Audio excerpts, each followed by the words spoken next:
Salut à tous, bande d'humains remplis d'amour là, je suis vraiment content de vous retrouver. Aujourd'hui, il reste plus qu'un signe à parler et puis j'ai gardé les plus bosseurs pour la fin, j'ai gardé mon opposé pour la fin. Aujourd'hui, on va parler des Capricornes, sans plus attendre. Allez, on y va. Qui sont les Capricornes?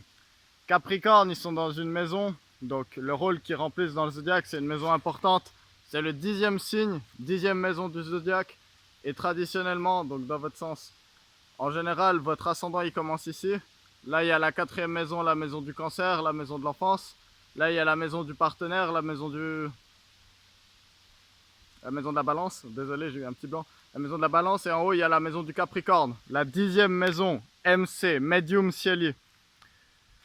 Cette maison, elle est importante et l'énergie du capricorne, elle est importante. C'est l'énergie de la grande carrière, en fait. C'est là où on est censé apporter le plus au monde, en fait, d'un point de vue professionnel, d'un point de vue du travail qu'on apporte et d'un point de vue des choses qu'on amène à la société, en fait. Capricorne, signe cardinal de terre. C'est le premier signe de l'hiver. Premier signe de l'hiver. C'est le signe, en fait, qui commence à faire les réserves pour la saison qui va être difficile. Chez nous, c'est difficile l'hiver. Surtout à l'époque, on n'avait pas les supermarchés, tout ça.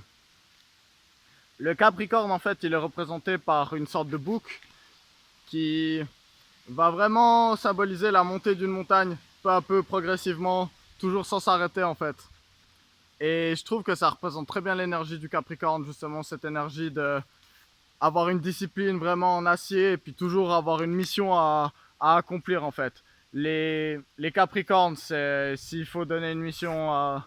Si il y a un job à faire et qu'il faut donner une mission, il faut le donner à un Capricorne. C'est comme ça, c'est lui qui aura le plus de discipline pour la mener à bien. Deux exemples de Capricorne qui me tiennent à cœur à moi pour représenter cette énergie. D'un point de vue mystique, on a Georges Gurdjieff, très grand Capricorne, très grand mystique, et puis vraiment concentré sur le travail sur soi et sur comment accéder à des états de conscience plus élevés. Et un autre dans un autre, je me pète pas la gueule, je passe dans des chemins assez ghetto. Quelqu'un d'autre très fort dans l'énergie Capricorne, LeBron James. The King James. LeBron James, énorme discipline, énorme discipline, un talent exceptionnel, mais il a travaillé, il continue de travailler très dur pour encore à 35 ans progresser sur certains aspects de son jeu. Donc un des meilleurs basketteurs de l'histoire et très grand bosseur. L'énergie cardinale du Capricorne, ça veut dire qu'en fait, vu que c'est un signe qui commence la saison, comme les autres signes que j'ai dit avant, c'est un signe qui va toujours vouloir chercher à entreprendre un nouveau projet, en fait, à accéder à quelque chose d'autre. Et moi, je pense que pour bien imaginer l'énergie, en fait, du Capricorne, on peut parler de son opposé, le Cancer. On pourrait imaginer, bon voilà, je vais faire ça genré, mais on s'en bat les couilles au final. On peut imaginer le père de famille un peu froid, mais très bosseur, comme ça serait le Capricorne justement qui vraiment se donne à fond pour gérer son commerce en dehors du foyer. On pourrait imaginer la maman Cancer qui attend à la maison à vraiment créer un espace émotionnel sécure pour tous les membres du clan.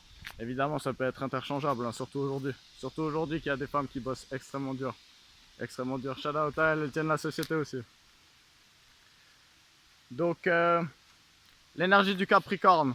Le Capricorne, c'est vrai qu'il peut être un peu froid et dénué d'émotions par moment en fait. C'est vrai que des fois, il capte pas le besoin de discuter d'émotions ou de choses comme ça parce qu'au final, il faut bosser. Il faut bosser, c'est la vie. Il faut y aller à fond. Il n'y a pas le temps de se reposer sur ses lauriers. Le Capricorne, il est extrêmement réaliste sur les besoins qu'il y a sur la Terre, sur les choses qui ont besoin d'être faites en fait, sur le travail qu'il y a à accomplir pour justement pouvoir passer l'hiver symboliquement en fait, et puis même littéralement parce qu'encore aujourd'hui, si on tient l'hiver, c'est grâce au travail de beaucoup de personnes. Et je pense que c'est quelque chose, on a tous beaucoup à apprendre du Capricorne. Parce que c'est vrai que le Capricorne, c'est l'excellence de ce drive, de cette discipline.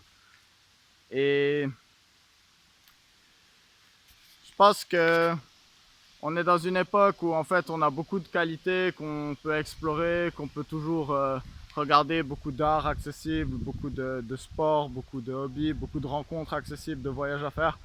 Mais il ne faut pas oublier faut pas oublier de prendre du sens en fait dans les choses, de mettre la main à la pâte en fait, et puis d'y aller quoi, d'y aller à fond. Le Capricorne en amour, comment il agit un peu. Alors le Capricorne en amour, il va un peu à l'image du Taureau, il va prendre son temps pour savoir être sûr qu'il est sûr. Ça va pas être un signe hyper extravagant. Après il faut voir le reste évidemment, le reste du tableau, du zodiaque. Mais le Capricorne en fait, une fois qu'il va avoir justement une relation sûre et qu'il va retrouver cette sécurité en fait chez son partenaire, et il va pouvoir mettre sa confiance dedans, il va se révéler en fait être une personne extrêmement chaleureuse à l'intérieur, très douce, très tactile, très dans le confort intérieur en fait, aussi bien émotionnellement en fait.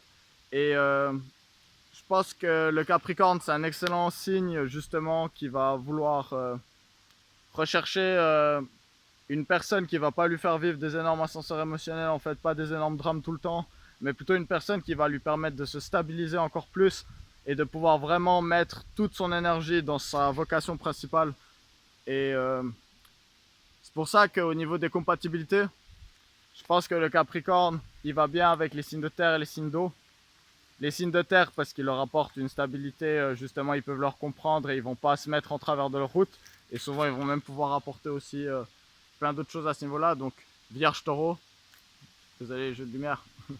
Vierge Taureau, très bon partenaire pour le Capricorne. Très bon partenaire pour le Capricorne. Parce qu'effectivement, ils vont. Surtout la Vierge, elle va vraiment permettre de s'occuper du Capricorne dans des aspects que peut-être le Capricorne il va être trop fonceur pour ne pas réaliser en fait qu'il est en train de délaisser un peu. Et je pense que la Vierge peut très bien s'occuper du Capricorne. Et le Taureau va offrir une stabilité aussi qui va être très appréciée par le Capricorne. Et les signes d'eau, ils vont très bien je trouve aussi avec le Capricorne. Donc que ce soit un gentil poisson qui apporte un peu de rêverie, d'émotion, et puis vraiment un aspect beaucoup plus neptunien en fait à la relation. Et justement le Capricorne va se sentir très utile, va adorer pouvoir offrir cette protection aux poissons ou au Cancer par exemple. Le Cancer aussi va apporter ce côté émotionnel. Et de l'autre côté, le Scorpion, si le Scorpion se retrouve obsédé par un Capricorne, je pense que le Capricorne va apprécier en fait l'attention émotionnelle que le Scorpion va mettre sur lui, tout en pouvant faire son travail, continuer de faire ce pourquoi il est fait en fait. Amis Capricorne, continuez de nous apporter ce que vous nous apportez. Vous êtes des énormes piliers des choses, les travaux les plus durs, ils sont souvent faits par vous. Donc merci beaucoup, merci de nous apprendre toutes ces valeurs de discipline. Merci pour ça, et merci de quand vous êtes arrivé au sommet, vous continuez de vouloir travailler pour aller plus loin. Vous êtes vraiment des exemples. Amis non Capricorne, prenez soin de vos Capricornes, prenez soin d'eux. Faites-leur des bons massages, détendez-les, faites-leur rire, apportez-leur une touche d'émotion, ramenez-les un peu à cette réalité aussi des fois s'ils se perdent, mais surtout écoutez-les, faites des projets avec eux et prenez soin d'eux.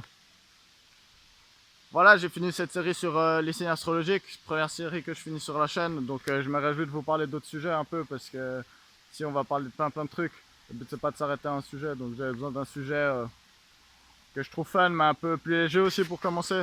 Et maintenant on va commencer aussi à aller dans des choses plus sérieuses, et puis toujours aborder plein de sujets, vous partager les enseignements que j'ai pu apprendre au cours de ma vie, et puis des longues curiosités que j'ai passées sur internet et à lire des livres.